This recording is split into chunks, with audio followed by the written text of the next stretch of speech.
नमस्कार, राधे कृष्ण दोस्तों, आप सभी का स्वागत है मेरे यूट्यूब चैनल प्रभु भक्ति में। और जैसा कि वैशाख मास चल रहा है तो इस मास में दान स्नान का बहुत ही ज़्यादा महत्व है। तो इसी श्रृंखला में हम वैशाख मास महात्म की श्रृंखला चला रहे हैं और उसमें हमने 1 2 3 4 5 अध्याय का वीडियो अपलोड कर दिया है। और आज हम लोग 6वें अध्याय के बारे में बात करेंगे और बहुत ही सुंदर कथा है। एक घरेलू छिपकली की कहानी है, उसके बारे में बताया गया है, तो उसे भी जानेंगे।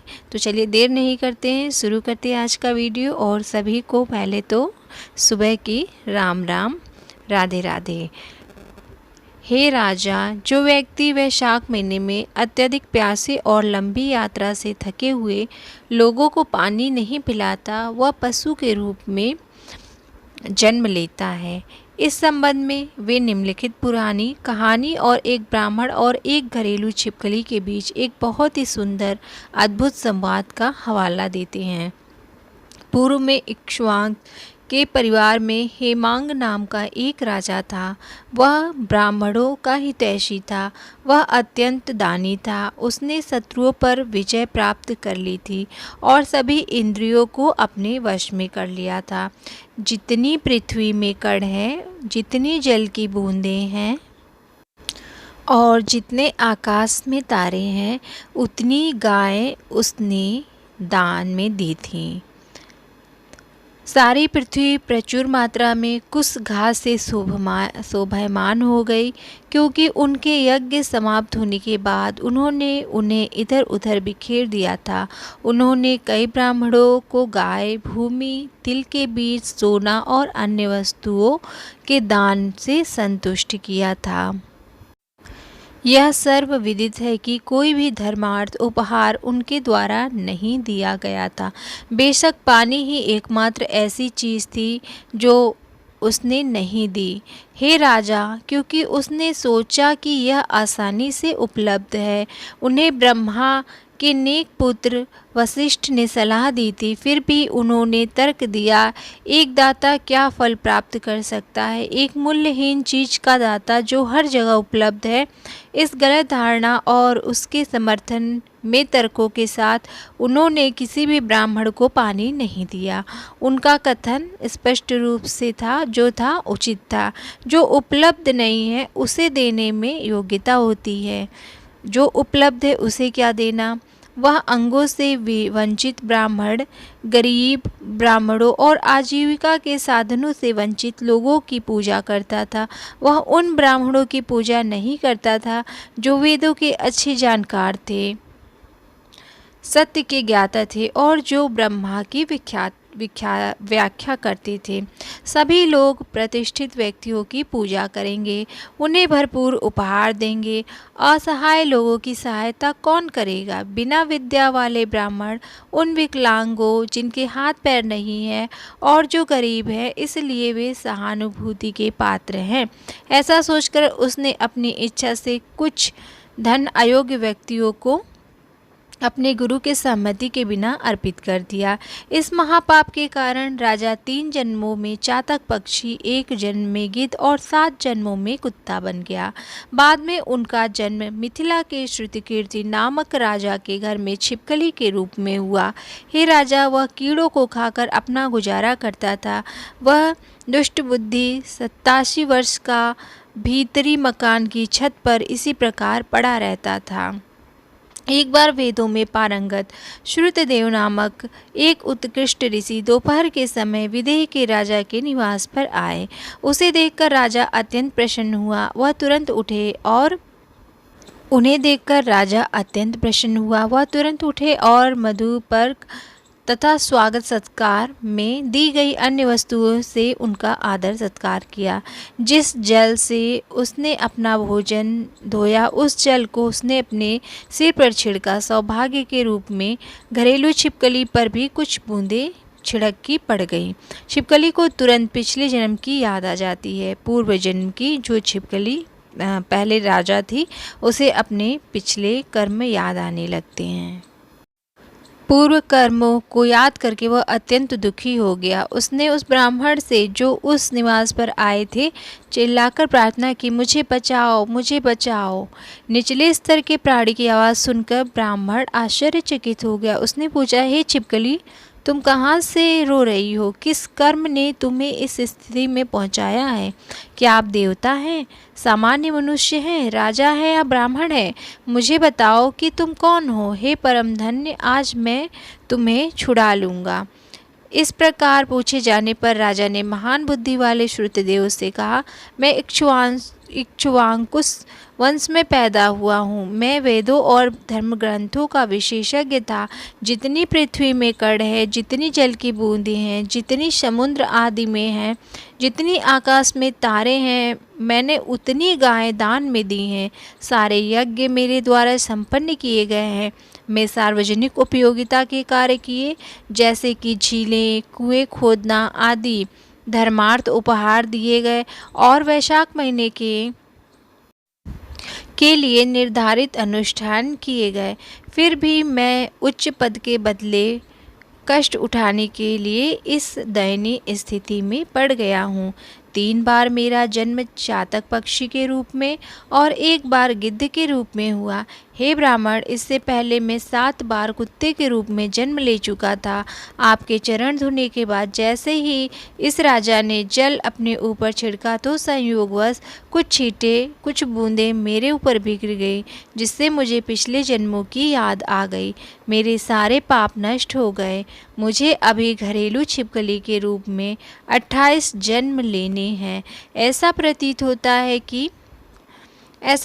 होता है कि उन्हें भाग्य द्वारा नियुक्त किया गया है। मैं इसी बात से बेहद डरता हूँ। मुझे इसका कोई कारण नज़र नहीं आता। मुझे पूरी तरह से समझाइए।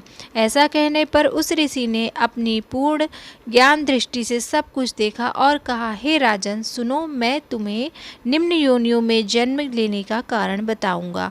आपके द्वारा वैशाख माह में जो भगवान विष्णु को प्रिय है, जल नहीं अर्पित किया गया। चूँकि पानी आसानी से उपलब्ध है, आपने निर्णय लिया कि यह बेकार है। अपनी अज्ञानता के कारण ग्रीष्म ऋतु में भी तुम्हारे द्वारा यात्रियों तथा ब्राह्मणों को जल नहीं दिया गया। इसके अलावा आपने योग्य लोगों की उपेक्षा करके अयोग्य व्यक्तियों को धर्मार्थ उपहार दिए। धधकती आग को छोड़कर राख पर कभी भी आहुति नहीं दी जाती है। एक पेड़ के अलग अलग रंग हो सकते हैं, इसमें मीठी सुगंध आदि हो सकती है, लेकिन यदि यह कांटों से भरा हुआ है तो कोई भी इसे पसंद नहीं करता। उत्कृष्ट वृक्षों में अस्वस्थ को सहारा लेने के वृक्ष का दर्जा प्राप्त है। क्या तुलसी के पौधे को अलग रखकर अरंडी के पौधे की पूजा की जाती है? लाचार पूजा का कोई मापदंड नहीं है। लंगड़े और विकलांग जैसे असहाय व्यक्ति केवल दया के पात्र हैं। जो लोग तपस्या कठोरता से पालन करते हैं, जिनके पास पूर्ण ज्ञान है, जो वेदों और शास्त्रों के विशेषज्ञ हैं, वे विष्णु अवतार के समान हैं। सदैव उन्हीं की पूजा की जानी चाहिए। दूसरों की पूजा कभी नहीं की जानी चाहिए। वहाँ भी जो ब्राह्मण पूर्ण ज्ञान से संपन्न है, वे हमेशा विष्णु के सबसे पसंदीदा होते हैं। हे राजन, विष्णु भी पूर्ण ज्ञान वाले व्यक्तियों द्वारा सदैव प्रिय होते हैं। अतः ज्ञानी व्यक्ति ही पूजनीय है। उनको सबसे बड़े पूज्य के रूप में गाया जाता है। उत्कृष्ट आचरण वाले व्यक्तियों का तिरस्कार करने से यहाँ और उसके बाद भी दुख होता है। महापुरुषों की सेवा ही जीवन के लक्ष्यों की प्राप्ति का कारण बनती है। भले ही करोड़ों अंधे लोग एक साथ मिल जाएं, वे चीज़ों को वैसे नहीं देख पाएंगे जैसे कि वास्तव में मौजूद है वह वस्तु। इसी प्रकार 10,000 मंदबुद्धि व्यक्तियों का संग भी किसी प्रकार फलदायी नहीं हो सकता। तीर्थ केवल जल नहीं है, देवता मात्र मिट्टी या पत्थर नहीं है। जहाँ तक अच्छे लोगों की बात है, वे केवल दर्शन मात्र से ही पवित्र होते हैं, लेकिन बहुत समय बीत जाने के बाद ही जो लोग उनके द्वारा अच्छी तरह से प्रशिक्षित होते हैं, वे सत्पुरुषों की सेवा के कारण दुखी नहीं होते। जिस प्रकार अमृत से पोषित व्यक्ति जन्म, मृत्यु, बुढ़ापा आदि से पीड़ित नहीं होते। हे इक्ष्वांश, इक्ष्वाकु वंश के वंशज, तुम्हारे द्वारा जल नहीं दिया गया दान में, ना ही अच्छे लोगों की सेवा की गई, इसलिए तुम्हें यह दुर्भाग्य मतलब नीचे योनि में जन्म प्राप्त हुआ है। बुराई को दबाने और शांति प्राप्त करने के उद्देश्य से मैं तुम्हें वैशाख में मेरे द्वारा किए गए पवित्र अनुष्ठानों के माध्यम से अर्जित सभी पुण्य दूंगा, जिससे तुम्हें अतीत, वर्तमान और भविष्य के सभी बुरे फलों से मुक्ति मिल जाएगी। यह कहकर और समारोह पूर्वक जल पीकर उसने उत्तम पुण्य का दान कर दिया। एक दिन में किए गए पवित्र स्नान का पुण्य ब्राह्मण द्वारा दान कर दिया गया तो उस राजा के सभी पाप नष्ट हो गए। उसने घरेलू छिपकली के शरीर को त्याग दिया। उनके पास दिव्य मालाएं, वस्त्र और आभूषण थे। जब सभी जीवित प्राणी देख रहे थे तब भी वह मिनिला के राजा की हवेली के भीतर श्रद्धा से हथेलियां जोड़कर खड़ा था। उसने उनकी परिक्रमा की और उन्हें प्रणाम किया। उनकी अनुमति पाकर राजा एक दिव्य हवाई रथ पर चढ़ गए। अमर लोगों द्वारा स्तुति किए जाने पर वह स्वर्ग चला गया। वहां उसने 10,000 वर्ष तक बिना किसी प्रमाद के महान सुख भोगे। महान भगवान ने स्वयं इक्ष्वाकु वंश में काकुस्थ के रूप में पुनर्जन्म लिया। वह महान भगवान विष्णु के अंश थे। वह देवेंद्र के मित्र थे। उन्होंने 7 महाद्वीपों वाली संपूर्ण पृथ्वी की रक्षा की। वह ब्राह्मणों का संरक्षक था और अच्छे लोगों द्वारा उनको सम्मानित किया जाता था। वशिष्ठ के प्रबुद्ध होकर उन्होंने वैशाख के लिए निर्धारित सभी अच्छे संस्कार किए, जिससे उन्हें सभी अशुभताओं और बुराइयों से छुटकारा मिल गया। दिव्य ज्ञान प्राप्त करने के बाद उन्होंने विष्णु के साथ सायुज्य के रूप में मोक्ष प्राप्त किया। इसलिए वैशाख मास शुभ है।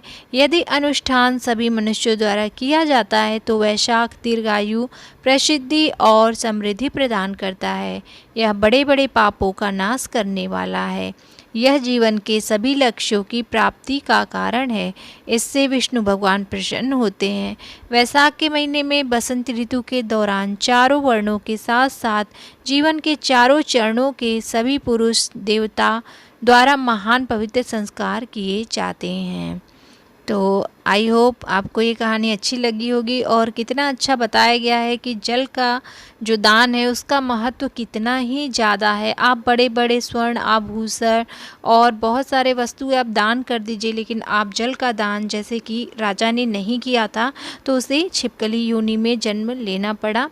तो जल का दान बहुत ही महत्वपूर्ण है। वो राजा जल का दान नहीं करते थे क्योंकि हर जगह जल उपलब्ध है, तो वो कहते थे कि जो चीज़ आसानी से मिल जा रही है उसे क्या दान करना। जो लोगों के पास और चीज़ें नहीं हैं, बहुमूल्य वस्तुएं और उनकी आजीविका आदि, तो राजा वो दान करता था। साथ साथ उन्हें राजा को जल का दान भी करना चाहिए था, परंतु जल का दान न करने के कारण उन्हें इतनी नीची योनि में जन्म लेना पड़ा और इतने दुख सहने पड़े।